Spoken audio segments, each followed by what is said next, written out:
ಅಮಿತ್ ಶಾಗೂ ಕೂಡ ಬಿಜೆಪಿ ದೂರು ನೀಡಿರುವ ವಿಚಾರಕ್ಕೆ ಸಂಬಂಧಪಟ್ಟಂತೆ ಕಾನೂನು ಸುವ್ಯವಸ್ಥೆ ಹದಗೆಟ್ಟಿದೆ ಎಂಬ ದೂರು ಬಿಜೆಪಿ ನಾಯಕರಿಗೆ ತಿರುಗೇಟು ಕೊಟ್ಟಿದ್ದಾರೆ. ಕಾನೂನು ಸುವ್ಯವಸ್ಥೆ ಹದಗೆಟ್ಟಿದೆ ಅಂತ ಹೇಳಿ ಅಮಿತ್ ಶಾಗೆ ದೂರು ಕೊಟ್ಟಿರುವ ವಿಚಾರಕ್ಕೆ ಸಂಬಂಧಪಟ್ಟಂತೆ ಕಾನೂನು ಸುವ್ಯವಸ್ಥೆ ಕಾಪಾಡುವುದು ರಾಜ್ಯ ಸರ್ಕಾರ. ದೆಹಲಿಯಲ್ಲಿ ರೈತರ ಗಲಾಟೆ ಆಯಿತು.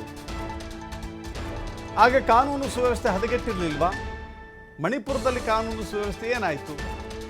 ಅಲ್ಲಿಗೆ ಪ್ರೈಮ್ ಮಿನಿಸ್ಟರ್ ಹೋಗಲೇ ಇಲ್ವಲ್ಲ. ಬಿಜೆಪಿ ನಾಯಕರಿಗೆ ಕೊಟ್ಟಂತ ತಿರುಗೇಟು ಸಿದ್ದರಾಮಯ್ಯ.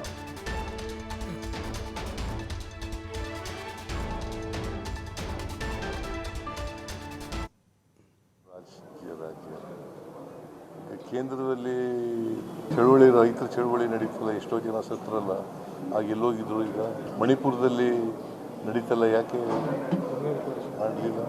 ಬಿಜೆಪಿ ಅವರು ಯಾಕೆ ಅಲ್ಲಿ ಮಾಡಲಿಲ್ಲ? ಇಲ್ಲಿ ಮಣಿಪುರದಲ್ಲಿ ಪ್ರೈಮ್ ಮಿನಿಸ್ಟರ್ ಹೋಗಲೇ ಇಲ್ಲ ಅಲ್ಲಿಗೆ. ಕಾನೂನಿನ ಸುವ್ಯವಸ್ಥೆ ಕಾಪಾಡೋದು ರಾಜ್ಯ. ಕೇಂದ್ರದಲ್ಲಿ ಚಳುವಳಿ, ರೈತರ ಚಳುವಳಿ ನಡೀತಲ್ಲ, ಎಷ್ಟೋ ಜನ ಸತ್ರಲ್ಲ, ಆಗ ಎಲ್ಲೋಗಿದ್ರು. ಈಗ ಮಣಿಪುರದಲ್ಲಿ ನಡೀತಲ್ಲ, ಯಾಕೆ ಮಾಡಲಿಲ್ಲ?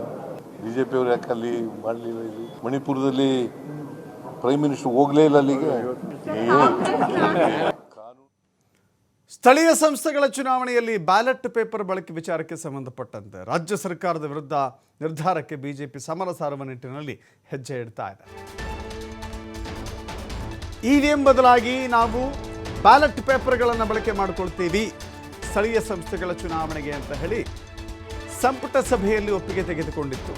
ಈಗ ಬಿಜೆಪಿ ಅದರ ವಿರುದ್ಧ ಸಮರ ಸಾರೋಕೆ ಹೊರಟಿದೆ. ಶೀಘ್ರದಲ್ಲಿಯೇ ಕೋರ್ಟ್ ಮೆಟ್ಟಿಲೇರಲು ಬಿಜೆಪಿ ತಯಾರಿ ಮಾಡಿಕೊಳ್ತಾ ಇದೆ. ಜನರಿಗೆ ಗೊಂದಲ ಹುಟ್ಟಿಸುವ ಈ ವ್ಯವಸ್ಥೆ ಬೇಡ, ಜನ ವಿರೋಧಿ ನಡೆ ವಿರುದ್ಧ ಸೂಕ್ತ ನಿರ್ದೇಶನವನ್ನು ಕೊಡಿ, ಈ ರೀತಿ ಮನವಿಯನ್ನು ಮಾಡಲಿಕ್ಕೆ ಬಿಜೆಪಿ ಮುಂದಾಗ್ತಾ ಇದೆ. ಮೊದಲಿನಿಂದಲೂ ಕೂಡ ಇವಿಎಂ ಬಳಕೆಗೆ ಜಾರಿ ಬಂದಾಗಿನಿಂದಲೂ ಕೂಡ ಕಾಂಗ್ರೆಸ್ ಒಂದು ನಿರಂತರವಾದಂಥ ಹೇಳಿಕೆಯನ್ನು ಕೊಡ್ತಾ ಇತ್ತು.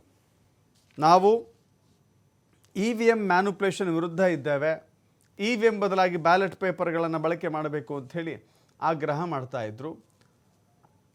ಇದೀಗ ಸ್ಥಳೀಯ ಸಂಸ್ಥೆಗಳಲ್ಲಿ ನಾವು ಅದನ್ನು ಬಳಕೆ ಮಾಡೋದಿಲ್ಲ, ಬದಲಾಗಿ ಬ್ಯಾಲೆಟ್ ಪೇಪರ್ಗಳನ್ನು ಬಳಕೆ ಮಾಡ್ಕೊಳ್ತೀವಿ ಅಂತ ಮುಂದಾಗಿದೆ ಅಲ್ಲ. ಈಗ ಕಾನೂನು ಸಮರಕ್ಕೂ ಕೂಡ ಬಿಜೆಪಿ ಯೋಚಿಸ್ತಾ ಇದೆ.